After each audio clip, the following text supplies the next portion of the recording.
Good morning. आप सभी का एक बार फिर से स्वागत है। आज एक विषय ऐसा है जो कि किसी भी पेंटिंग स्टूडेंट्स को जानना चाहिए। जो उनका विषय है उसमें वो आगे कैसे काम करें, इसके ऊपर आज हम चर्चा करेंगे। पेंटिंग बनाने के लिए हमें क्या क्या सामान की ज़रूरत है, पेंटिंग हमें कैसे बनाना चाहिए, इसे आज हम सीखने के बजाय समझने की कोशिश करेंगे।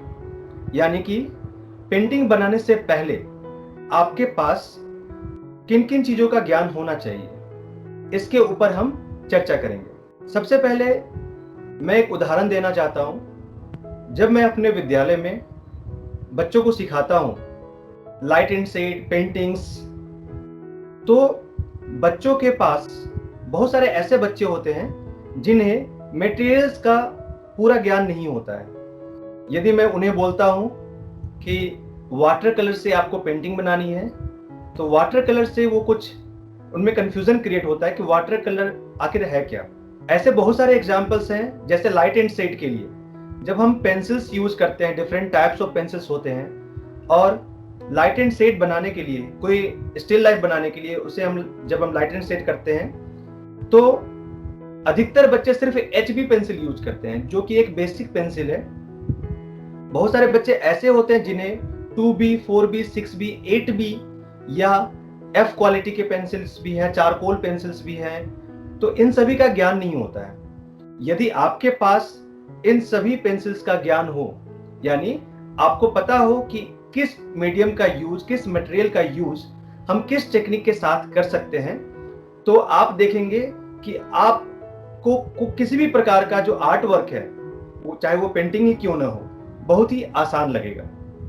तो चलिए हम शुरुआत करते हैं इस पीपीटी के साथ। मैंने जो आज का टॉपिक यहाँ रखा है, that is how to make painting, यानी हमें पेंटिंग कैसे बनाना चाहिए। तो मैंने जैसे पहले बोला कि पेंटिंग कैसे बनाना चाहिए, इसके लिए सबसे पहले जरूरत क्या है, आपको डिफरेंट टाइप्स के पेंटिंग्स को पहले समझना होगा कि हमारे आसपास जितने पेंटिंग्स बनाए जा रहे हैं उनके टाइप्स क्या हैं, कितने हम डिफरेंट टाइप से पेंटिंग बना सकते हैं। वैसे तो बहुत सारे ऐसे स्टाइल्स हैं जिसे डेवलप किया गया पुराने समय से लेकर अब तक, जिसमें एक रेनेसा का पीरियड आया। रेनेसा के बाद बहुत सारे ऐसे स्टाइल्स डेवलप हुए जो अलग अलग इंडिविजुअल आर्टिस्ट और ग्रुप ऑफ आर्टिस्ट ने उसे डेवलप किया। लेकिन हम यहाँ बात करेंगे बहुत ही बेसिक आर्ट स्टाइल्स के बारे में, आर्ट के जो क्वालिटीज है उसके बारे में। तो चलिए सबसे पहले हम देखते हैं कि what are the different types of basic paintings. सबसे पहले आपने ऐसे कुछ पेंटिंग्स देखे होंगे जिसमें डिफरेंट फॉर्म्स, कलर्स के साथ प्ले किया होता है। आपको वो पेंटिंग अधिकतर समझ में नहीं आता कि आखिर आर्टिस्ट ने इसमें क्या बनाने की कोशिश की है। आप इस पेंटिंग को गौर से देखें और इसे समझने की कोशिश करें। आप लोगों में से कितने ऐसे बच्चे हैं जिसे ये पेंटिंग समझ में आ रहा है। ऐसे जो पेंटिंग्स होते हैं वो या तो सिंबॉलिक फॉर्म में बनाए जाते हैं। आर्टिस्ट अपने फीलिंग को कलर, शेप्स, लाइंस और जो भी एलिमेंट्स ऑफ आर्ट हैं उसके थ्रू दिखाने की कोशिश करते हैं। अधिकतर जो एब्स्ट्रैक्ट आर्ट है वो ज्योमेट्रिकल फॉर्म्स में आपको दिखने को मिलेंगे। टूटे फूटे कुछ शेप्स हो सकते हैं, लाइंस हो सकते हैं और कलर्स के साथ प्ले हो सकता है। मैं आपको एक ऐसा ही एग्जाम्पल बहुत ही बड़े आर्टिस्ट पिकासो का दिखाना चाहूंगा। Picasso is known as father of cubism. Cubism का चर्चा मैं इसलिए कर रहा हूं क्योंकि क्यूबिज्म जो है एब्स्ट्रैक्ट आर्ट की शुरुआत आप कह सकते हैं। जैसे मैंने यहां लिखा है, abstract art is the art that does not attempt to represent an accurate depiction of a visual reality, but instead use shapes, colors, form and gestural mark to achieve its effect। यानी आप इसमें different shapes को, different colours को तो देखेंगे, लेकिन आपको कोई एक एग्जैक्ट फिगर आपको नहीं दिखाई देगा। यानी आप समझ नहीं पाएंगे कि वो एग्जैक्ट कौन सा फिगर है। तो ऐसे आर्ट को हम एब्स्ट्रैक्ट आर्ट कहते हैं। दूसरा स्टाइल है वो कहलाता है सेमी रियलिस्टिक पेंटिंग। अधिकतर बच्चे इसमें काम करना पसंद करते हैं। सेमी रियलिस्टिक पेंटिंग जिसमें रियलिस्टिक अप्रोच तो होता है, कोशिश किया जाता है कि रियलिस्टिक तरीके से बनाने का, लेकिन इसके साथ कुछ एब्स्ट्रैक्ट फीलिंग भी आपको दिखाई देगी। जैसे आपको ये जो पेंटिंग है, एक बच्ची की जो पेंटिंग है, एक बच्ची की पेंटिंग, आपको एक फिगर दिखाई दे रहा है कि ये एक बच्ची की पेंटिंग है, लेकिन ये रियलिस्टिक नहीं है। यानी कि आपको बच्ची का आईज है, नोज है, जो हैंड्स है, हैंड्स जो है वो बिल्कुल रियलिस्टिक नहीं है, उसके प्रोपोर्शन थोड़े डिफरेंट हो सकते हैं। तो इस तरीके की जो पेंटिंग्स होती है उसे हम सेमी रियलिस्टिक पेंटिंग कहते हैं। ये एक दूसरा एग्जांपल है जिसमें कलर्स, जो फ्लोरल आप डिजाइन पीछे बैकग्राउंड में देख रहे हैं, तो डिफरेंट जो सब्जेक्ट है, एलिमेंट्स है, उसको मिक्स करके यहां पर बनाया गया है। आते हैं रियलिस्टिक पेंटिंग, यानी कि चाहे वो बैकग्राउंड हो या फोरग्राउंड हो, वो बिल्कुल आप रियल फील करते हैं। यानी रियलिस्टिक अप्रोच पूरी तरीके से होता है इसमें कि आप कितना उस चीज को रियल बना सकते हैं। लेकिन रियलिस्टिक के बाद भी जो आजकल एक डिफरेंट टाइप्स की पेंटिंग्स आई है, जिसे हम कहते हैं फोटो रियलिस्टिक या हाइपर रियलिज्म, उसके बारे में भी हम इसके बाद चर्चा करेंगे। तो यहाँ पे रियलिस्टिक अप्रोच है, आप देख सकते हैं कि एक टाइगर की पेंटिंग है और इसके साथ कुछ भी इधर उधर प्ले नहीं किया गया है, यानी रियलिस्टिक मीन्स रियलिस्टिक। यहाँ पे एक लेडी का फिगर बनाया गया है वाटर कलर से, आप देख सकते हैं कि रियलिस्टिक अप्रोच है। अब हम बात करेंगे फोटो रियलिस्टिक की। अब इसे देख के आपको कैसा फील हो रहा है? आपको ऐसा लग रहा होगा कि ये बिल्कुल ही फोटोग्राफ्स है। इसमें जो टेक्सचर्स डिटेल है आप इसे ध्यान से देख सकते हैं, जो आइज का रिफ्लेक्शंस है उसे आप ध्यान से देख सकते हैं। इस आर्टिस्ट ने अभी लेफ्ट साइड पूरा काम कर रखा है और राइट साइड अभी काम होना बाकी है। आप बता सकते हैं कि जो लेफ्ट साइड है वो अभी कौन सा काम करना बचा हुआ है? आप ध्यान से लेफ्ट साइड और राइट साइड की तुलना करें। बिल्कुल टेक्सचर, यानी आर्टिस्ट अपना लास्ट स्टेप में काम कर रहा है और टेक्सचर्स देने की कोशिश की जा रही है। हाँ, एक दूसरी हाइपर रियलिस्टिक पेंटिंग है जिसे हम फोटो रियलिस्टिक या फोटो रियलिज्म के नाम से भी जानते हैं। आप देख सकते हैं कि पेंटिंग्स हूबहू जिस तरीके से फोटोग्राफ्स में क्लिक की जाती है, उसी तरीके से आप यहाँ पर पेंटिंग का स्वरूप देख सकते हैं। अब हम बात करेंगे मेथड एंड मटेरियल्स की, यानी आपने जितने स्टाइल्स की पेंटिंग्स देखी उन सभी को बनाने के लिए कौन कौन सी चीजों की जरूरत हो सकती है। तो चूंकि आपका जो लेवल है वो सेकेंडरी लेवल है और आपको बहुत ही बेसिक जो कलर्स हैं उसके बारे में जानना चाहिए। कुछ ऐसे कलर्स हैं जो कि पहले के समय से ही भारत में काम होता हुआ आ रहा है। फॉर एग्जाम्पल पहला स्टाइल जो मैं मीडियम बताऊंगा वो है टेम्परा। टेम्परा का जानना इसलिए जरूरी है क्योंकि ये भारतीय स्टाइल है, इंडियन स्टाइल है, और यह बहुत ही पहले के समय से हमारे भारत में इस मीडियम का यूज किया जा रहा है। For example, if you will observe Ajanta painting, then you can observe this type of technique has been used in Ajanta। यहाँ पे एक पेंटिंग मैंने रखा हुआ है and the title of this painting is Padmapani Bodhisattva. Tempera का जो स्टाइल है आप उसको देखेंगे कि वो ओपेक होगा। ओपेक मीन्स जो कि ट्रांसपेरेंट नहीं होता है।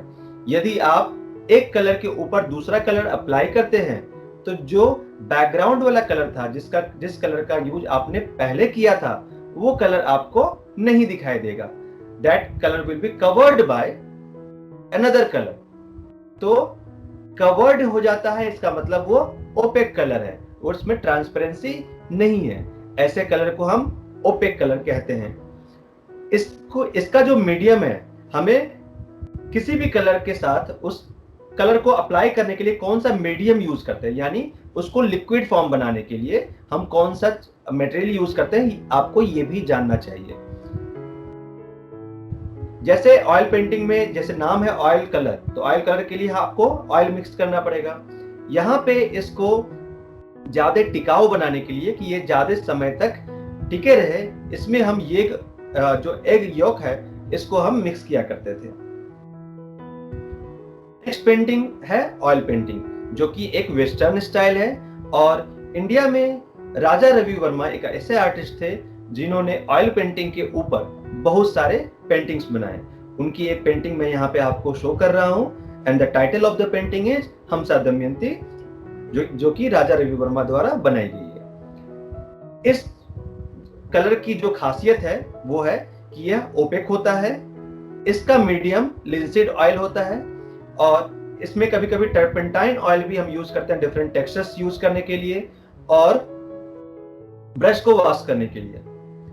और इसकी जो एक नेगेटिव पॉइंट रहा हमेशा से कि इसे सूखने में बहुत ही ज्यादा समय लगता है, लेकिन इसका एक पॉजिटिव वैल्यू भी है कि सूखने में ज्यादा समय लगता है तो आर्टिस्ट को ज्यादा टाइम मिलता है इसे मिक्स करने के लिए। वो आसानी से इस कलर को एक दूसरे के साथ मिक्स कर सकते हैं, और जिससे रियलिस्टिक इफेक्ट जो है आपको बहुत ही आसानी के साथ आ जाता है। इस कलर में आर्टिस्ट हर एक स्टाइल में काम कर सकते हैं, चाहे वो एब्स्ट्रैक्ट आर्ट हो, सेमी रियलिस्टिक हो, या रियलिस्टिक या फोटो रियलिस्टिक।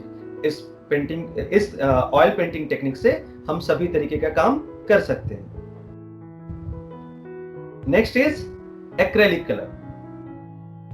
एक्रेलिक कलर से काम करने के लिए आपको सबसे पहले समझे कि एक्रेलिक कलर का जो शुरुआत हुआ है वो, जैसे मैंने बताया कि ऑयल कलर हमेशा ही टाइम लेता था, उसे सूखने में के लिए बहुत समय देना होता था, लेकिन उसके ऑप्शन में जब से एक्रेलिक कलर आया तब से आर्टिस्ट के लिए ये सबसे अच्छा मीडियम माने जाने लगा, और आर्टिस्ट इसे पूरे वर्ल्ड में अभी सबसे ज्यादा यूज करते हैं। इसकी जो खासियत है वो है यह ओपेक कलर है। ओपेक कलर यूज करने के ऊपर डिपेंड करता है। इसे आप यदि आप ज्यादा पानी मिलाकर काम करेंगे तो यह ट्रांसपेरेंस कलर यानी वाटर कलर जैसा भी इफेक्ट दे सकता है, लेकिन इसकी जो मुख्य खासियत है वो है कि यह ओपेक कलर है, यह भी आपको नॉन ट्रांसपेरेंट है।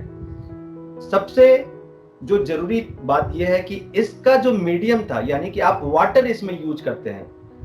एक्रेलिक कलर हमेशा ही आप वाटर यूज करते हैं। जब तक आप काम करते हैं तो वाटर के साथ आप मिक्स करके इसमें डिफरेंट टेक्सचर्स डाल देते हैं, इसको अप्लाई करते हैं, लेकिन एक्रेलिक कलर बहुत ही फास्ट सूखता है और सूखने के बाद ये वाटर रेसिस्टेंट हो जाता है, यानी इस पे पानी का प्रभाव नहीं पड़ता है।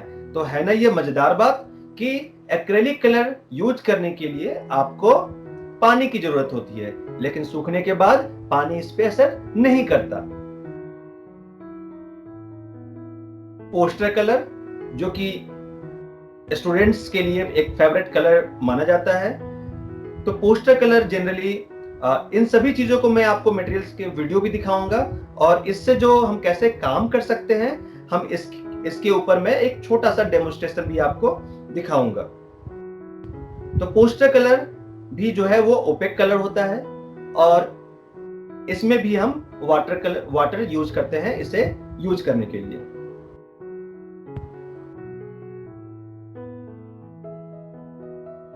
देखिए मैंने एक छोटा सा यहाँ पे वीडियो भी बनाया हुआ है जिसके थ्रू आप डिफरेंट कलर्स के बारे में जानते हैं। इस वीडियो को आप देखें।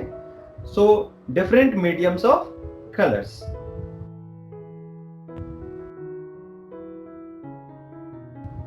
सबसे पहले मैंने बात की थी ऑयल कलर की। ऑयल कलर ओपेक कलर होता है। देखिए रेड के ऊपर मैंने व्हाइट अप्लाई किया, और व्हाइट को मैं आसानी के साथ मिक्स कर सकता हूं। मैं सभी टेक्निक्स में छोटा छोटा एक वीडियो दिखाऊंगा कि इसे आप देखते हुए समझ पाए कि आप डिफरेंट टेक्निक में, डिफरेंट कलर्स मीडियम में आप किस तरीके से काम करते हैं।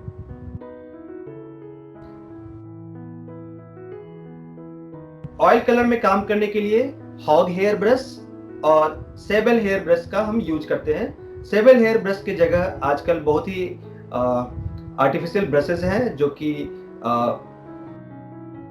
फाइबर में आते हैं, उसे आप देख सकते हैं। यहां पे देखिए एक्रेलिक कलर से मैं काम कर रहा हूं। एक्रेलिक कलर भी जो है वो ओपेक कलर है। ये एक रियलिस्टिक पेंटिंग बनाने की मैंने कोशिश की है। इसका आप पूरा टेक्निक देखें।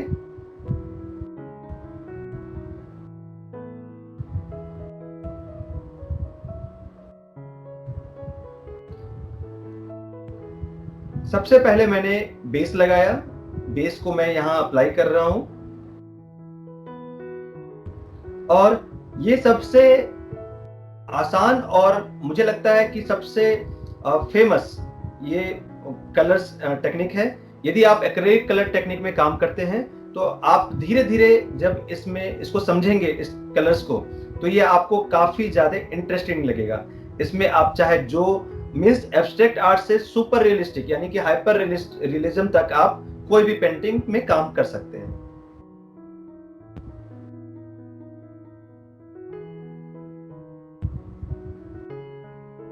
इसमें धीरे धीरे मैं अब टेक्सचर्स देने की कोशिश करूंगा। देखिए, यानी कि आप लेयरिंग में वर्क करते हैं। सबसे पहले मैंने जो डार्क किया उसके ऊपर जो, अब देखिए, जो डिफरेंट टेक्सचर्स हैं, जो हेयर्स के टेक्सचर्स है, वो मैं 1 बाय 1 उसके ऊपर लेयरिंग कर रहा हूं। डार्क टू लाइट आप यदि ऐसा कोशिश करेंगे तो आपकी पेंटिंग और ज्यादा खूबसूरत बनेगी। यानी सबसे पहले आपको डार्क कलर का यूज करना है और फिर धीरे धीरे आपको लाइट कलर की तरफ बढ़ना है। यानी जो सबसे टॉप पे होगा वो लाइट कलर होगा।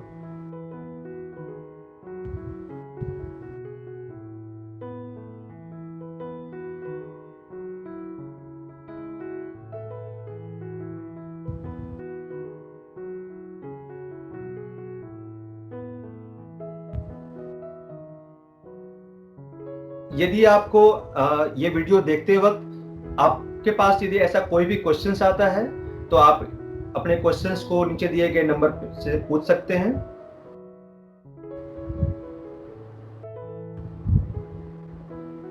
कि आपने कभी कोई ऐसे कलर्स यूज किए हो और जिसकी टेक्निक आपको नहीं समझ में आई हो।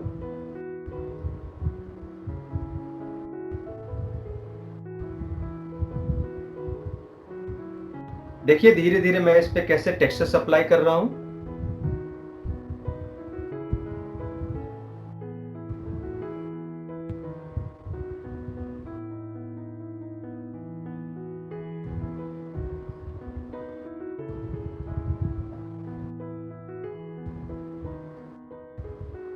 हमारे पास यहाँ जो समय है वो काफी लिमिटेड है और आपको डिफरेंट टेक्निक्स के बारे में जानना है, तो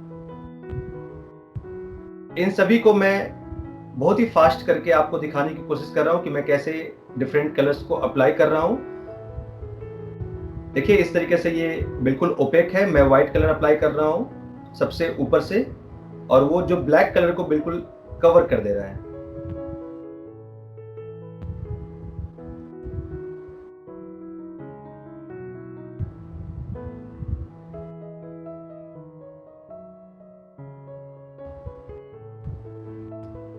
अब पोस्टर कलर देखिए, पोस्टर कलर कुछ इस तरीके से दिखता है। आप डिफरेंट टूल्स यूज कर सकते हैं ब्रश के जगह टेक्सचर्स क्रिएट करने के लिए। जैसे देखिए मैं यहाँ पे स्पॉन्ज यूज कर रहा हूँ स्काई का इफेक्ट देने के लिए। टूल्स का यूज बिल्कुल आपके ऊपर डिपेंड करता है। बहुत ही फेमस आर्टिस्ट है एक माइकल एंजेलो, जो कि वेस्टर्न आर्टिस्ट हैं और रेनेसा टाइम के बहुत ही फेमस आर्टिस्ट हैं। उनका कहना था कि artist are creating painting with mind not by hand. यानी कि जो कलाकार हैं वो कोई भी पेंटिंग अपने माइंड से क्रिएट करता है, अपने दिमाग से क्रिएट करता है, अपने हाथ से नहीं। आपका हाथ तो यूज होता है कोई भी काम करने के लिए, लेकिन जो इंस्ट्रक्शन है आपको काम कैसे करना है, क्या चीज अप्लाई करना है, कौन सा टूल यूज करना है, इन सभी के बारे में आपको आपका दिमाग बताता है। मतलब जिस तरीके से आप सोचते हैं उसी तरीके से आप काम कर पाते हैं। तो आपको बिल्कुल डिफरेंट तरीके से सोचना ये ज्यादा जरूरी यहाँ पर है कि आप कितने डिफरेंट तरीके से सोचते हैं और कितने डिफरेंट तरीके से अपने दिमाग को अप्लाई करते हैं, उसी तरीके से आप काम कर पाएंगे। तो पोस्टर कलर जैसा मैंने बताया कि पोस्टर कलर भी जो है वो ओपेक कलर टेक्निक है। पोस्टर कलर में आपको एक चीज हमेशा ध्यान देने वाली बात है कि पोस्टर कलर को हम वाटर कलर की तरह भी, यानी कि ग्वास कलर टेक्निक जैसे आप कह सकते हैं, वाटर कलर की तरह भी आप यूज कर सकते हैं। लेकिन यदि आप pure poster colour technique use करना चाहते हैं तो ओवरलैपिंग करने के लिए, यानी कि आपने एक बैकग्राउंड में कलर किया और जब आप उसके ऊपर दूसरा कलर अप्लाई करना चाहते हैं तो आपको जो आपने बैकग्राउंड में कलर किया है उसे ड्राई होने का वेट करना चाहिए। यदि आप ऐसा नहीं करेंगे, यदि आपका बैकग्राउंड ड्राई नहीं होता है, जैसे ही आप ऊपर की तरफ अप्लाई करेंगे सेकेंड कलर, तो वो बैकग्राउंड वाले कलर में मिक्स हो जाएगा। जैसे आप यहाँ देख सकते हैं कि जैसे मैंने अभी ड्राई नहीं हुआ था और इसके ऊपर मैंने कलर अप्लाई कर दिया, वो क्या हो गया कि वो स्मज होना शुरू हो गया बैक साइड में। इस कलर टेक्निक का जो मेन है वो है डार्क टू लाइट, लेकिन आप ड्राई होने के बाद लाइट के ऊपर डार्क भी कलर भी यूज कर सकते हैं और डार्क के ऊपर लाइट कलर भी यूज कर सकते हैं। लेकिन जो इसका मेन टेक्निक है that is dark to light. देखिए सबसे बैकग्राउंड में मैंने यहाँ पे डार्क ब्लू कलर यूज किया है और इसके ऊपर मैं धीरे धीरे लाइट कलर अप्लाई करूंगा।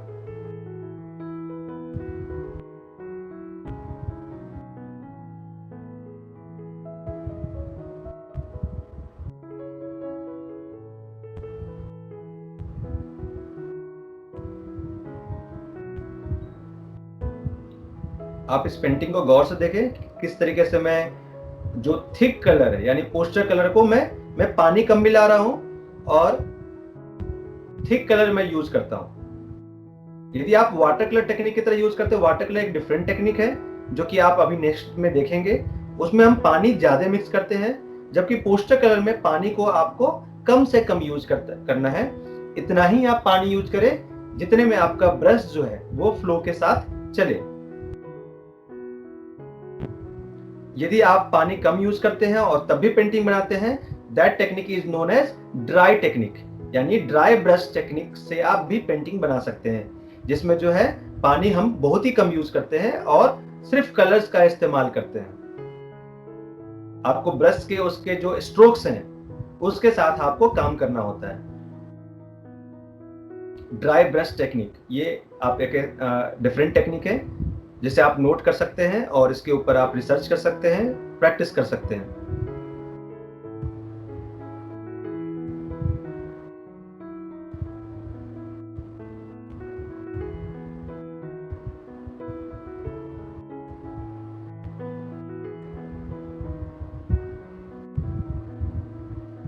पोस्टर कलर से भी आप किसी भी स्टाइल के पेंटिंग्स को क्रिएट कर सकते हैं।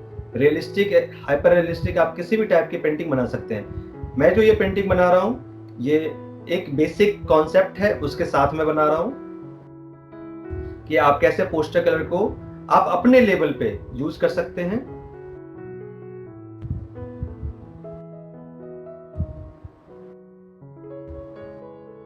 इस कलर में आप जो सबसे जरूरी चीज यही है कि आप बैकग्राउंड कलर यानी जो आपने कलर पहले अप्लाई किया है उसे आप ड्राई होने का समय दें।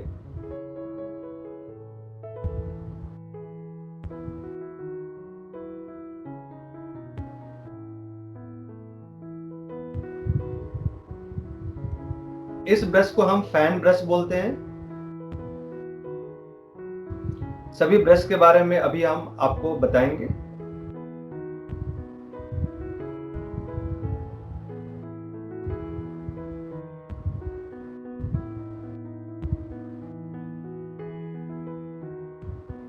देखिए किस तरीके से वाटर का रिफ्लेक्शन क्रिएट किया जा रहा है। वाटर में जो आप शाइन देखते हैं, यहाँ पे मून का रिफ्लेक्शन मैं क्रिएट करूंगा।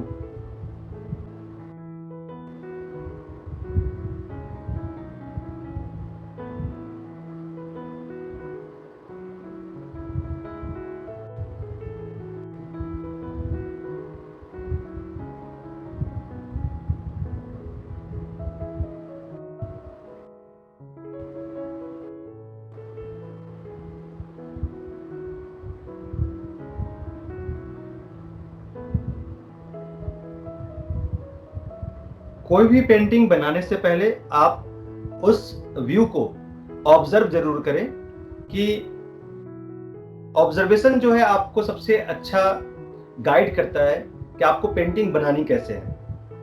यानी उसका रिफ्लेक्शन जो सामने है उसका रिफ्लेक्शन वाटर में कैसे आ सकता है, आप उसे कैसे दिखा सकते हैं, क्या वो एग्जैक्ट होता है या इस तरीके से आप डिफरेंट कलर्स के साथ या डिफरेंट साइज के साथ आप काम कर सकते हैं। तो उस चीज को जितना ज्यादा आप ऑब्जर्व करेंगे उतना ही अच्छे तरीके से आप उसे पेंटिंग में उतार पाएंगे।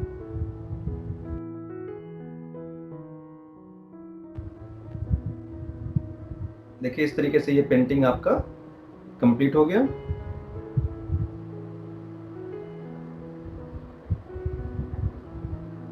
नेक्स्ट है वाटर कलर। वाटर कलर के बारे में जैसे मैंने बताया, पोस्टर कलर से आप यहाँ पे जैसे पेंटिंग देख रहे थे, पोस्टर कलर भी ओपेक कलर था। ये एक दूसरी पेंटिंग है पोस्टर कलर में, आप देख सकते हैं डिफरेंट पैच में काम किया गया है। Next is water colour. Water colour के बारे में जानने से पहले हमें ये समझना चाहिए कि वाटर कलर की जो डिफरेंट टेक्निक है उसमें मुख्यतः दो टेक्निक मानी जाती है। पहली जो टेक्निक है वो है wet on wet. Wet on wet technique यानी गीले पर गीला। तो इसमें आपको क्या करना होता है कि आपका जो सरफेस है यानी आपका जो पेपर है, सबसे पहले आपने पेपर को गीला कर लिया तो वो वेट हो गया, और उसके ऊपर आपने वाटर कलर को यूज किया। Water colour already wait condition में है, तो यदि दोनों सरफेस और कलर दोनों वेट हैं तो इसे हम वेट ऑन वेट टेक्निक बोलते हैं। वहीं पर यदि सरफेस आपका सूखा हुआ है और आप डायरेक्ट कलर अप्लाई करते हैं तो इसे हम वेट ऑन ड्राई टेक्निक बोलेंगे। यानी कि सरफेस आपका ड्राई है, वेट ऑन ड्राई।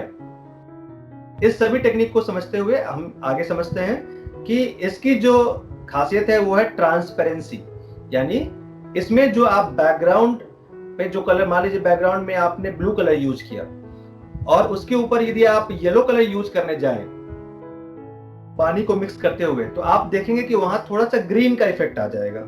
यानी दोनों कलर आपस में जो है वो ट्रांसपेरेंट दिखेगा और आप देखेंगे कि वो ग्रीन जैसा इफेक्ट आ रहा है। जो बैकग्राउंड कलर है वो आपको दिखाई देगा। तो मीडियम इसका वाटर हो गया और वेट ऑन वेट टेक्निक हो गया और वेट ऑन ड्राई टेक्निक हो गया। आप किसी भी पेंटिंग में दोनों टेक्निक के साथ भी यूज कर सकते हैं और सिंगल टेक्निक के साथ भी यूज कर सकते हैं।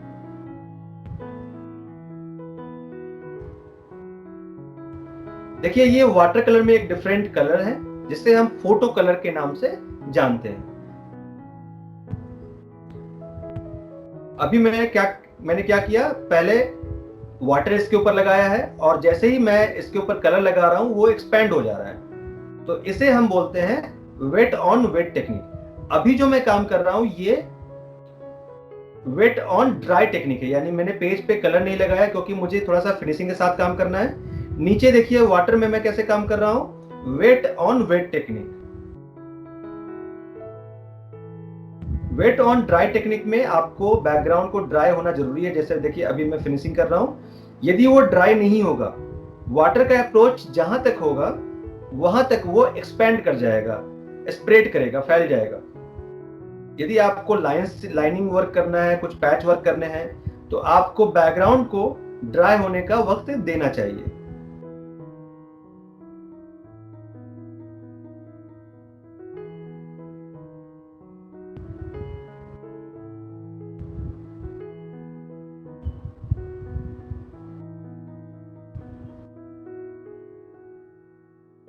देखिए मैंने काम ऊपर से स्टार्ट किया, नीचे की तरफ आया, और जब तक मैं नीचे की तरफ काम कर रहा हूं ऊपर वाला कलर क्या हो जा रहा है, वो ड्राई हो जा रहा है। तब जो मैं नेक्स्ट लेयर है, आपको कई सारे डिफरेंट टोन्स में काम करने होते हैं। ठीक है, डार्क टोन हो सकता है, मिडिल टोन हो सकता है, लाइट टोन हो सकता है। तो वाटर कलर में हमेशा हम लाइट टोन के साथ यूज करते हैं, और लाइट टोन ड्राई होने के बाद आपको नेक्स्ट लेयरिंग करना होता है, यानी कि मिडिल टोन आपको उसके ऊपर देना होता है। मिडिल टोन के बाद जब वो ड्राई हो जाएगा तो आपको फिर डार्क टोन देना होता है। आप चाहें तो वेट कलर टेक्निक में, wet on wet colour technique में आप डायरेक्ट डार्क टोन तक एक ही साथ दे सकते हैं। फिर उसमें पैचेज आने की जगह क्या होता है कि वो कलर आपको स्प्रेड करता है और वो मिक्स होता है।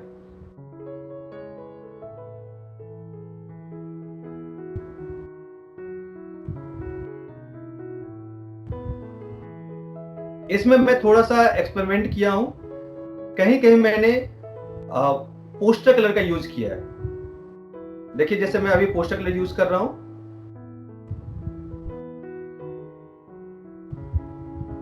तो इस तरीके से आप वाटर कलर टेक्निक पे काम कर सकते हैं।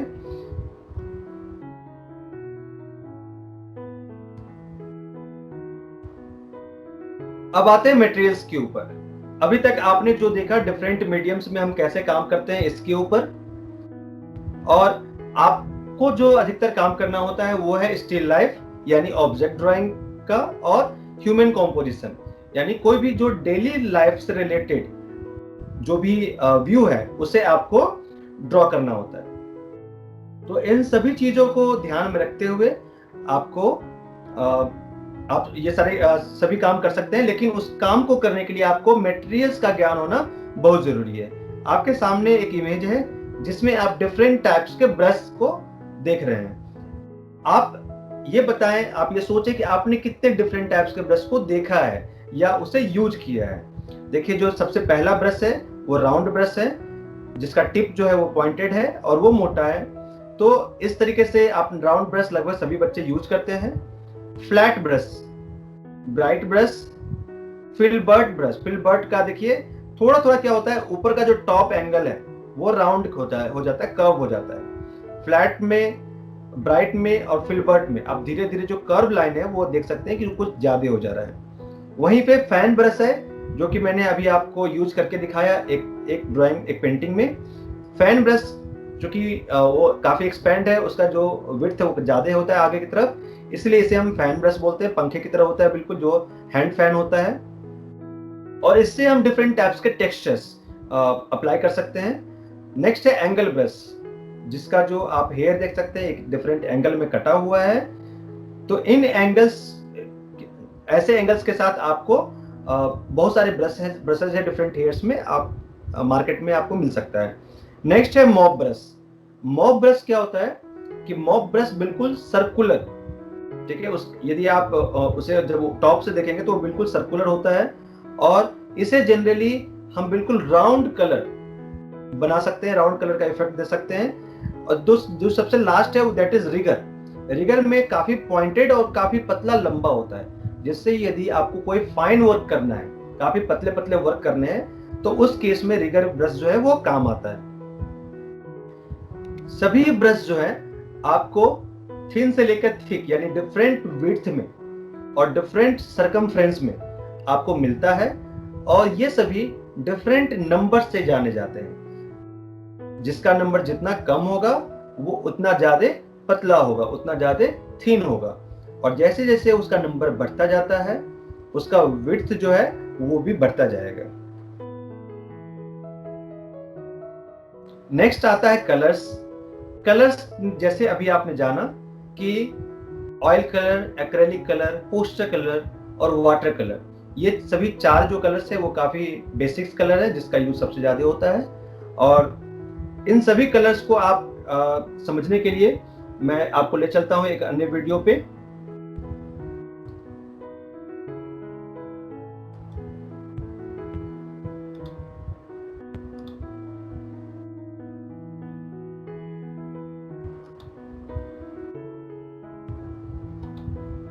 देखिए ये हमारे पोस्टर्स कलर हैं। पोस्टर कलर का सेट इस तरीके से आपके मार्केट में अवेलेबल है, और इसमें बड़े क्वांटिटी में भी कलर्स आते हैं। आप सामने जो आपने बड़ा बड़ा डिब्बा देखा 100 ग्राम का वो भी था, और बाकी जो ये तीन आप कलर देख रहे हैं जिसमें एक ये जो है ये ऑयल कलर है। ऑयल कलर ट्यूब में भी आता है। इसके बाद जो आप अगला कलर देख रहे हैं ये एक्रेलिक कलर है। एक्रेलिक कलर ट्यूब में और डिब्बे में दोनों में आता है, यानी आप यदि 500 ग्राम या 1 kg का एक्रेलिक कलर चाहिए तो भी आपको वो अवेलेबल है। Next is water colour. Water colour देखिए ट्यूब में भी आता है और केक में भी आता है, और भी कई ऐसे वाटर कलर जैसे पेंसिल बेस्ड वाटर कलर भी आते हैं। तो उन सभी को आप मार्केट में यदि आप बड़े अच्छे शॉप पे जाएं तो इसके बारे में सर्च करें तो आपको दिखाई देगा। और नेक्स्ट फिर इन सब के बारे में आपको बताया है ऑलरेडी। देखिए, मैं यहाँ पे आपको वाटर कलर के बारे में बता रहा हूँ। जैसे आप मैंने बताया कि वेट ऑन वेट टेक्निक होता है और वेट ऑन ड्राई टेक्निक होता है। तो जैसे मैंने ये सरफेस गीला रखा है, अब इसके ऊपर मैं कलर अप्लाई कर रहा हूँ। आप देख रहे होंगे कि ये धीरे धीरे एक्सपेंड करता है। तो मैं जो पेपर यूज कर रहा हूँ दैट इज कार्ट्रिज शीट, और कार्ट्रिज शीट पे जिस तरीके से ये एक्सपेंड कर रहा है, आपको डिफरेंट जो शीट्स है, जो डिफरेंट सरफेस है, कैनवस या पेपर, पेपर भी कई तरह के आते हैं। वाटर कलर के लिए जो सबसे अच्छा बेस माना जाता है दैट इज हैंडमेड पेपर। तो यहाँ पे आप देखें इफेक्ट को कि जो मैं wet on wet technique apply किया तो वो काफी एक्सपेंड किया, एक दूसरे के साथ मिक्स किया। वहीं पे मैं यदि wet on dry technique use कर रहा हूं तो वो क्या हो रहा है, पैच आ रहा है। तो इस तरीके से आप इस दोनों टेक्निक को आप डिफरेंट तरीके से समझ सकते हैं। पहला वेट ऑन वेट टेक्निक है और दूसरा वेट ऑन ड्राई टेक्निक है, कुछ इस तरीके से।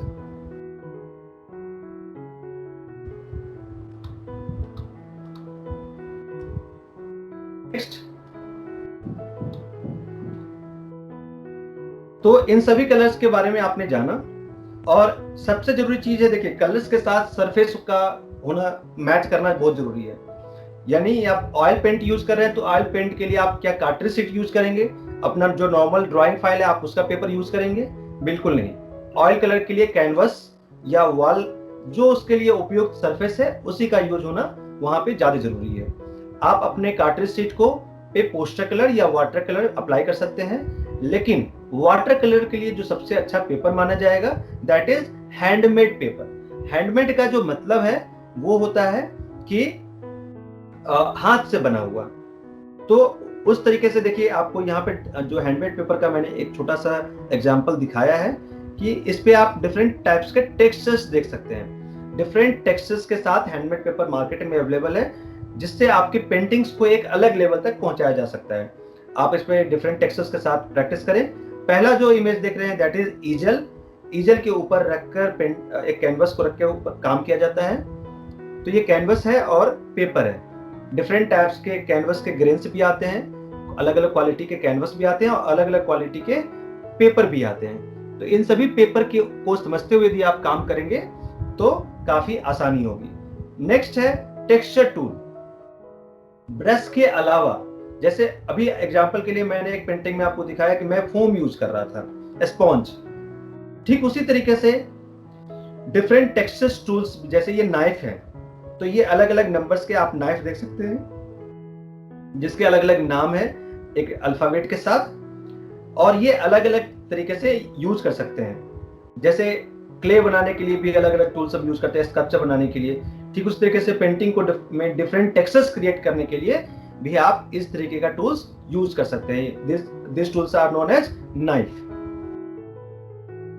मैं कुछ देखिए यहाँ पे एग्जांपल्स दिखाया हूँ कि आप किस तरीके से पेंटिंग में डिफरेंट टेक्सचर्स यूज कर सकते हैं। इस टाइप के जो उठे हुए पेंटिंग आपको दिखाई दे रहे हैं, 3D इफेक्ट जो दिखाई दे रहा है, this technique is known as impasto. और इस तरीके से आप ऑयल कलर में, एक्रेलिक कलर में काम कर सकते हैं, काफी थिक कलर के साथ, और डिफरेंट टेक्सचर्स को अप्लाई करते हुए आप डिफरेंट टूल्स को यूज करते हुए आप काम कर सकते हैं। यहाँ पर मैंने डिफरेंट ब्रश के साथ उसका फाइनल इफेक्ट कैसा आ सकता है, ये पॉसिबिलिटीज है, और उसके साथ और भी डिफरेंट तरीके के टेक्सचर्स आपके ऊपर डिपेंड करता है कि आप कैसे क्रिएट करते हैं। ये बहुत ही एक बेसिक आइडिया है कि यदि आपको कुछ ऐसा शेप यूज करना हो तो आप कौन सा ब्रश यूज करेंगे। यदि आपको ट्री का लीफ का टेक्सचर देना हो तो आप कौन सा ब्रश यूज करेंगे। एंगुलर ब्रश का क्या वैल्यू हो सकता है, ठीक है। कॉम ब्रश का क्या यूज हो सकता है। कॉम में क्या होता है, जो हेयर्स के बीच में गैप होता है, तो आपको डिफरेंट लाइंस आपको यूज ऐसे होंगे। मॉप ब्रश जैसे मैंने बताया कि बिल्कुल सर्कुलर होता है, वो राउंड ब्रश ऐसे राउंड इफेक्ट क्रिएट करने के लिए यूज किया जाता है। वहीं पे फ्लैट ब्रश जो है बिल्कुल फ्लैट चलेगा। तो इस तरीके से देखिए कई सारे ऐसे इमेजेस हैं ब्रश के जिसके साथ मैंने एक टेक्सचर्स को यहाँ यूज किया हुआ है। आप डिफरेंट टाइप्स के जो टेक्सचर्स हैं उसको अप्लाई कर सकते हैं। जैसे देखिए लाइनर, यानी जो काफी पतले ब्रश हैं उसे हम काफी फाइन वर्क करने के लिए यूज किया जा सकता है, जैसे पैटर्न या मोटिव बनाने के लिए। यहाँ देखिए मैं एक पॉइंट ये लेकर आपके लिए बहुत इंपॉर्टेंट है, जिसको समझना आप सभी को बहुत जरूरी है कि जब भी पेंटिंग बनाते हैं तो पेंटिंग को आखिर बनाना कैसे चाहिए, यानी एलिमेंट्स ऑफ आर्ट में। यदि आपने एलिमेंट्स ऑफ आर्ट और प्रिंसिपल्स ऑफ डिजाइन के बारे में कभी पढ़ा होगा, और उसके बारे में मैं अभी आगे बताऊंगा भी, तो जितने एलिमेंट्स हैं हमारे पास उसमें जो सबसे जरूरी चीज है दैट इज स्पेस। तो स्पेस डिवीजन के बारे में हमें जानना चाहिए। तो इसके बारे में समझने के लिए उसका टॉपिक हम कहते हैं रूल ऑफ थर्ड, यानी आपको अपने पेंटिंग को कैसे कंपोज करना है। तो जो सबसे बेसिक टेक्निक है उसे कंपोजिशन को बनाने के लिए, that technique is known as rule of third. Rule of third generally हम फोटोग्राफी टेक्निक में यूज बहुत ही नॉर्मली रूप से करते हैं। यदि आपके पास कोई डीएसएलआर कैमरा हो या कोई भी कैमरा के ऊपर एक ग्रिड बन के आता है कुछ इस तरीके से, उसके लेंस के ऊपर आप जब देखेंगे तो कुछ इस तरीके से ग्रिड बन के आता है। ये ग्रिड आपको क्या बताता है? ग्रिड आपको बताता है कि पूरा का पूरा जो पेज है, जो आपका सरफेस है, that is divided into 3 equal part horizontally and vertically, यानी हॉरिजेंटली और वर्टिकली जो है 3 पार्ट में डिवाइड किया गया है। तो आप देखेंगे कि टोटल 9 पार्ट में ये ऐसे डिवाइड होता है, एक ग्रिड होता है। और फिर देखेंगे कि each lines are intersecting each other at 4 different point, यानी 4 डिफरेंट पॉइंट पे ये एक दूसरे को इंटरसेक्ट कर रहा है। These points are known as golden points। ये सभी पॉइंट्स क्या कहलाते हैं? Golden points. गोल्डन पॉइंट्स का क्या वैल्यू है? वैल्यू ये है कि जब आप किसी थीम पे, किसी सब्जेक्ट पर काम करते हैं तो वो थीम आपका काफी ज्यादा डोमिनेंट होना चाहिए। यानी मान लीजिए कि आपने एक कॉबलर का पिक्चर बनाया, पेंटिंग बनाया, या एक फार्मर का पेंटिंग आप बनाने जा रहे हैं, तो जो फार्मर का सीन है, जो फार्मर का व्यू है, फार्मर का जो फिगर है, वो काफी डोमिनेंट स्पेस पे होना चाहिए। और डोमिनेंट स्पेस यानी कि गोल्डन पॉइंट। आप यदि गोल्डन पॉइंट के आसपास उस चीज को डोमिनेट करते हुए काम करते हैं तो वो एक अच्छा कॉम्पोजिशन माना जाएगा। अब उस जगह को डोमिनेंट कैसे करें, ये बड़ा क्वेश्चन है। यदि आप पूरे जगह काम कर देंगे तो वो आखिर डोमिनेंट कैसे होगा? आप किस टेक्निक से उस जगह को डोमिनेंट तरीके से दिखा सकते हैं? उसके लिए प्रिंसिपल्स ऑफ डिजाइन को हमें समझना होगा। Sorry, different principles of design को समझते हुए हम किसी भी थीम को, अपने सब्जेक्ट को डोमिनेंट या एम्फेसाइज कर सकते हैं। देखिए, मैंने एक यहाँ पे फोटोग्राफ डाला है, या एक पेंटिंग का फॉर्म भी हो सकता है। तो ये क्या ये फोटोग्राफ्स अच्छे तरीके से कंपोज्ड है, इसे हमें समझना होगा। चलिए देखते हैं। आप यहाँ देखिए, जो पुजारी है, जो पंडित है, उनका फेस का देखिए प्लेसमेंट, कि उनका जो फेस का प्लेसमेंट है वो कहाँ पर है। वो लगभग गोल्डन पॉइंट के आसपास है। तो ये एक अच्छा कॉम्पोजिशन माना जाएगा। और फिर देखिए कि इसका डायरेक्शन किस तरफ है। यदि आप इनके फेस का डायरेक्शन देखें तो वो बुक की तरफ है और ये लेफ्ट साइड की तरफ बैठा हुआ है। तो इसके जो फेस का डायरेक्शन है उस तरफ हमने ज्यादा स्पेस छोड़ा हुआ है। आप देखें तो इनका जो बैक साइड है यहाँ पे कम स्पेस है और इस साइड जो है वो ज्यादा स्पेस है। ये आपके आईज को मूवमेंट देता है, यानी आपका जो मेन टॉपिक है दैट इज ये ह्यूमन फिगर है और उनका जो फेस है that is the centre of attraction, तो उसे हाईलाइट किया गया है। देखिए नेक्स्ट, यहाँ पे आपको सबसे पहले कौन सा ऑब्जेक्ट दिखाई दे रहा है? आप थोड़ा सोचिए। देखिए, जो सबसे बड़ा जग है वो आप सबसे मेन है, ऊपर की तरफ है और वो ज्यादा हाईलाइट हो रहा है। नेक्स्ट देखिए, इसमें कौन सा ऑब्जेक्ट हाईलाइट हो रहा है?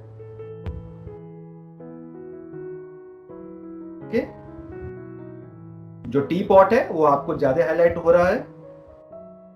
नेक्स्ट, जो ऑब्जेक्ट है उसे हम सेंटर में भी रख सकते हैं, लेकिन सेंटर में रखते हुए उतना ज्यादा शायद खूबसूरत ना लगे जितने अच्छे तरीके से आप गोल्डन पॉइंट को यूज करते हुए आप काम करते हैं। इस चीज को देखें।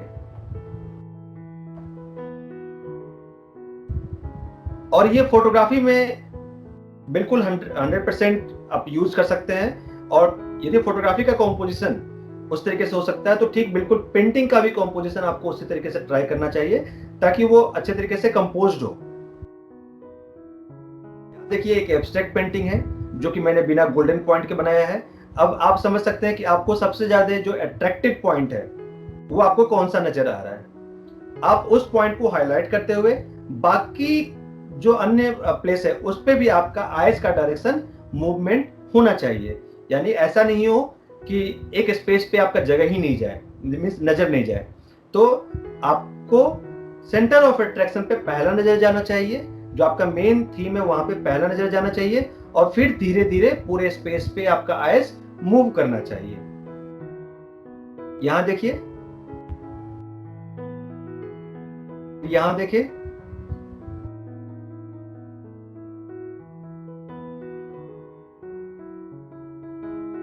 तो according two elements and principles of design आप डिफरेंट कॉम्पोजिशन बनाते हैं। तो सबसे पहले एलिमेंट्स हम समझे कि एलिमेंट्स ऑफ आर्ट है क्या।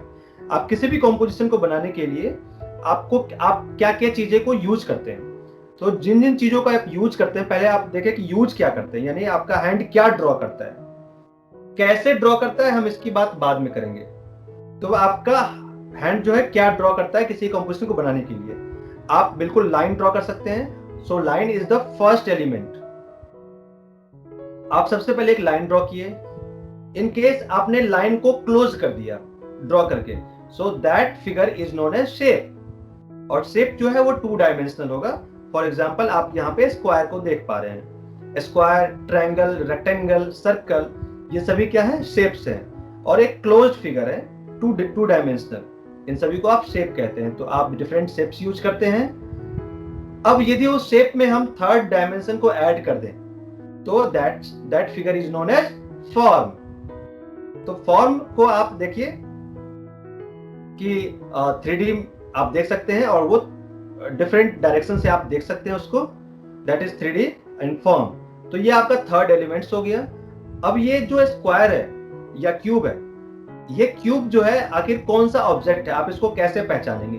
क्या ये गिफ्ट बॉक्स है, क्या ये पेस्ट्री है, क्या ये डाइस है, क्या ये आइस है। आइस क्यूब भी हो सकता है, शुगर क्यूब भी हो सकता है। तो इस क्यूब को कन्वर्ट करने के लिए आपको क्या क्या चीजों की जरूरत होती है। सबसे पहले आप उसके ऊपर टेक्सचर्स डालते हैं। तो जैसे हमने टेक्सचर्स डाला तो इसके ऊपर टेक्सचर्स अप्लाई किया। टेक्सचर्स अप्लाई करने के साथ साथ आप कलर्स अप्लाई करते हैं। कलर्स अप्लाई करने के साथ साथ जो कलर्स के डिफरेंट वैल्यूज हैं, यानी जो डिफरेंट वेरिएशन है कलर्स के, उन सभी चीजों को आप उसमें अप्लाई करते हैं।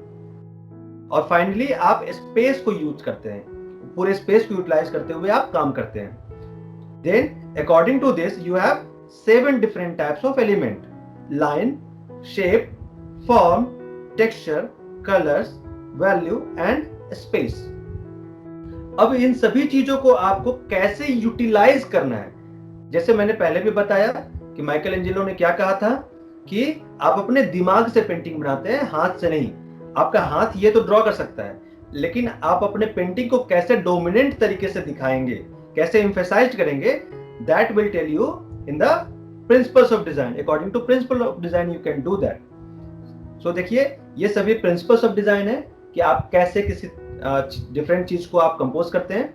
तो आप अपने कंपोजिशन में डिफरेंट पैटर्न यूज कर सकते हैं किसी भी चीज को अच्छा कंपोजिशन बनाने के लिए। यानी यदि रेगुलर अरेंजमेंट ऑफ अल्टरनेटेड और रिपीटेड एलिमेंट्स हैं, चाहे वो शेप्स हो सकता है, लाइंस हो सकता है, कलर्स या मोटिव, उस चीज को हम पैटर्न कहते हैं। आप कॉन्ट्रास्ट के थ्रू, यानी बैकग्राउंड यदि व्हाइट है तो मैंने यहाँ पे ब्लैक फिगर बनाया, बैकग्राउंड यदि ब्लैक है तो एक व्हाइट फिगर बनाया। तो आप बैकग्राउंड और फोरग्राउंड का जो कलर है वो आपस में कॉन्ट्रास्ट यदि रखेंगे तो आपका जो मेन ऑब्जेक्ट है ऑलरेडी आपको एम्फेसाइज्ड हो जाएगा। Next is emphasis. Emphasis is the main topic, जैसे मैं बता भी रहा हूं कि आप कैसे एम्फेसाइज कर सकते हैं। तो थोड़ा सा डिफरेंट दिखाना है। डिफरेंट ये कि जिस पॉइंट को आपको डोमिनेंट दिखाना है उसका कलर कॉम्बिनेशन, उसका स्टाइल, ठीक है, उसकी टेक्निक थोड़ी सी डिफरेंट आप उसमें जैसे ही शो करेंगे तो वो आपको ऑटोमेटिक डिफरेंट दिखाई देना शुरू कर देगा। जैसे यहाँ देखिए, यहाँ पे बहुत सारे ह्यूमन फिगर है, लेकिन आपको दिखाई कौन सा दे रहा है, रेड वाला, क्योंकि यहाँ पे डिफरेंट कलर्स को मैंने अप्लाई कर दिया। Next is balance. बैलेंस को समझने के लिए हम चलिए ये देखते हैं। This is related to emphasized कि आपको सबसे पहले कौन सा पोर्शन दिख रहा है यहाँ पे, दैट इज आईज। आपको यहाँ पे सबसे पहले आइज दिख रहा है, तो ये पूरे पैटर्न को आप देखें ध्यान से कि सबसे अलग जो पार्ट है आपको ये दिख रहा है। तो इस टेक्निक से आपको ये एम्फेसाइज्ड हो रहा है। Next is here the second image you can see here कि सभी जो है सिमेट्रिकल है। एक जो है बिल्कुल डिफरेंट आपको स्क्वायर दिखाई दे रहा है, तो वो ऑब्जेक्ट आपको बिल्कुल डिफरेंट दिखाई देगा। तो इस तरीके से आप ऑब्जेक्ट को एम्फेसाइज करते हैं। Next is balance. बैलेंस होता है यदि आप पूरे सरफेस को दो इक्वल पार्ट में ऐसे वर्टिकली डिवाइड कर दें। जिस तरीके से तराजू होता है, बैलेंस होता है। आप मार्केट में सब्जी लेने जाते हैं तो एक तरफ एक लोहे का वेट डाल दिया जाता है, दूसरी तरफ आपका वेजिटेबल, तो जो वेट है वो लोहे का है, वो काफी हाई डेंसिटी का है, लेकिन जो वेजिटेबल है वो डिफरेंट क्वांटिटी में आ सकता है कि आप कौन सा वेजिटेबल लेंगे वो डिफरेंट क्वांटिटी का हो सकता है। लेकिन फाइनल रिजल्ट आप क्या देखते हैं कि वो दोनों तरफ बैलेंस होता है, यानी आप 1 kg यदि आप कोई वेजिटेबल ले रहे हैं तो वो 1 kg ही होना चाहिए। तो दोनों का जो वेट हुआ वो बिल्कुल इक्वल होना चाहिए वर्टिकली। तो ठीक उसी तरीके से आप कलर्स के जो डिफरेंट वैल्यूज हैं, फॉर्म्स के जो डिफरेंट वेट हैं, उसको आप इस तरीके से बैलेंस करते हैं अपने पेंटिंग में। यानी जो आपका राइट साइड का पोर्शन है और जो आपका लेफ्ट साइड का पोर्शन है वो दोनों आपस में बैलेंस होना चाहिए। Next is proportion. प्रोपोर्शन ये कहता है कि आप अपने पेंटिंग में जो भी ऑब्जेक्ट बनाए, जैसे आपने शार्पनर बनाया, पेंसिल बनाया, पेन स्टैंड बनाया, तो इन सभी ऑब्जेक्ट का जो प्रोपोर्शन होना चाहिए आपस में वो उसके अकॉर्डिंग होना चाहिए। यानी पेंसिल के अकॉर्डिंग ही शार्पनर का प्रोपोर्शन होना चाहिए। कभी कभी प्रोपोर्शन थीम वाइज अलग अलग हो सकता है। फॉर एग्जाम्पल राम और रावण का युद्ध। आप राम और रावण का युद्ध सर्च करें इमेज को, आप देखेंगे कि रावण को विशाल बनाया गया है और राम को एक नॉर्मल ह्यूमन फिगर के रूप में दिखाया जाता है, क्योंकि रावण को शक्तिशाली दिखाया गया है। वहां पे रावण जो है वो राक्षस है, डेविल फॉर्म है, उन्हें बड़ा दिखाया गया। सेकेंड एग्जाम्पल, यदि आप भगवान को दिखाए और भक्त को दिखाए, यानी आप गॉड को दिखाए और फॉलोवर को, तो गॉड को बड़ा दिखाया जाएगा, फॉलोवर को वहां पे छोटा दिखाया जाएगा। दोनों ही ह्यूमन फिगर है, लेकिन आप अपने थीम के अकॉर्डिंग किसका प्रोपोर्शन किस तरीके से दिखाते हैं ये ज्यादा इंपॉर्टेंट है। हार्मनी ये कहता है कि आप अपने कॉम्पोजिशन में जितने भी ऑब्जेक्ट बना रहे हैं सब एक दूसरे से रिलेटेड होना चाहिए।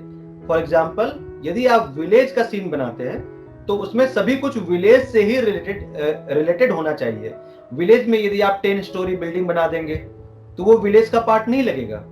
विलेज में विलेज का ही सीन बस होना चाहिए, उन सभी का आपस में को रिलेशन होना चाहिए, रिलेटेड होना चाहिए। रिदम और मूवमेंट, रिदम के थ्रू आप किसी भी अपने थीम को फोकस कर सकते हैं, आइज को डिफरेंट डायरेक्शन में मूव कर सकते हैं। फॉर एग्जांपल यहाँ पे दो फिगर है, आप देख सकते हैं कि एक जगह एरो जो है इस पॉइंट को डोमिनेट, दूसरे फिगर में जो ऐसे कर्व आप देख रहे हैं बिल्कुल रिदमिक जा रहा है पेंसिल से, और जो नीचे का पोर्शन है वो काफी जिगजैग जा रहा है। यानी आपका जो फ्लो है, यानी आप रिदम और मूवमेंट के हेल्प से अपने जो व्यूअर्स है उसके आइज के डायरेक्शन को डिफरेंट टाइप से चेंज कर सकते हैं। तो इस तरीके से आप यूज करते हैं। अब हम जो सबसे इंपॉर्टेंट पॉइंट है कि आप एक ह्यूमन फिगर को, यानी जो आपके सेकेंडरी लेवल पे पेंटिंग आप बनाते हैं, तो यहाँ पे मैंने एक छोटा सा पेंटिंग काफी 10 मिनट में 15 मिनट में बनाने की कोशिश की है। इसको आप देखिए कि मैं किस तरीके से एक ह्यूमन फिगर को हाईलाइट करता हूँ और उसके अकॉर्डिंग मैं यहाँ पे पेंटिंग बनाता हूँ।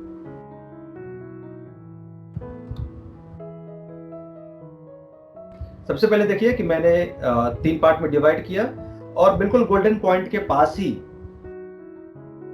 यहाँ पर मैं एक ह्यूमन फिगर बनाने की यहाँ कोशिश कर रहा हूँ। मैंने जो टॉपिक रखा टी सेलर, यानी चाय बेचने वाला।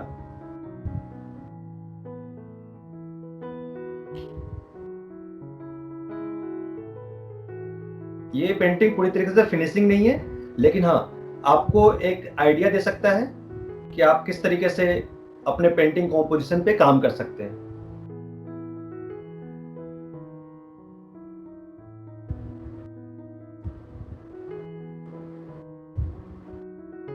देखिए इस तरीके से मैंने फेस जो है बिल्कुल गोल्डन पॉइंट के पास रखा है यहाँ पर।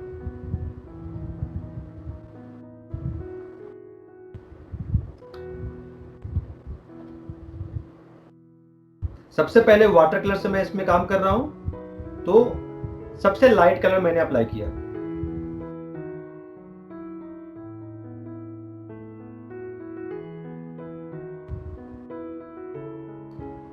व्हाइट कलर,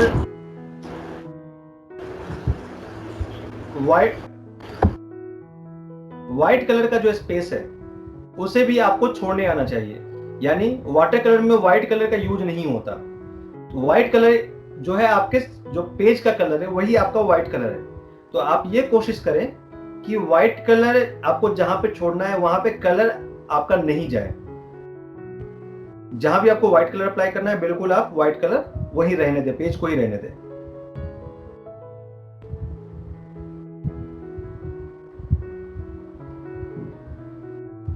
देखिए फिर मैंने उससे ज्यादा डार्क किया। आप स्टेप बाय स्टेप यदि आप काम करें तो आपको बिल्कुल आसानी लगेगी। आप डेप्थ को समझें, depth is equal to dark को समझें कि जहां पे जितना ज्यादा डेप्थ होगा वो उतना ज्यादा डार्क होगा। अंडर आर्म के पास जो कॉलर के नीचे का पोर्शन है वो सब ज्यादा डार्क होगा। जहां शैडो पोर्शन आ रहा है उसका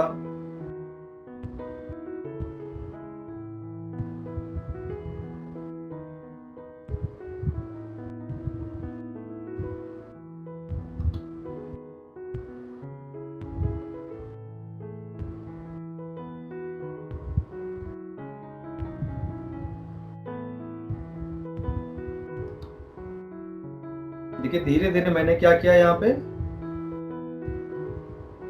मैं इसको डार्क करते जा रहा हूं।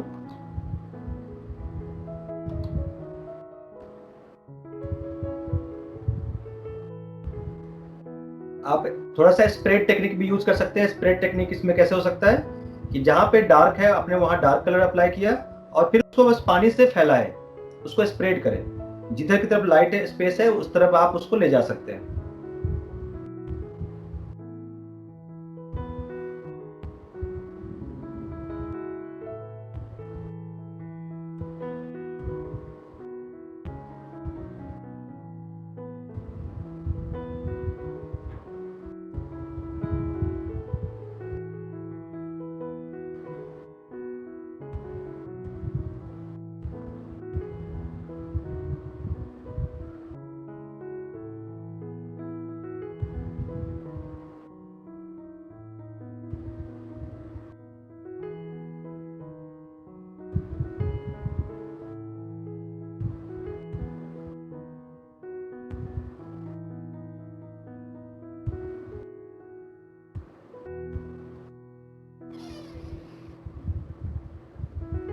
और इसके साथ ही आपको बैकग्राउंड को इस तरीके से कलर करना है।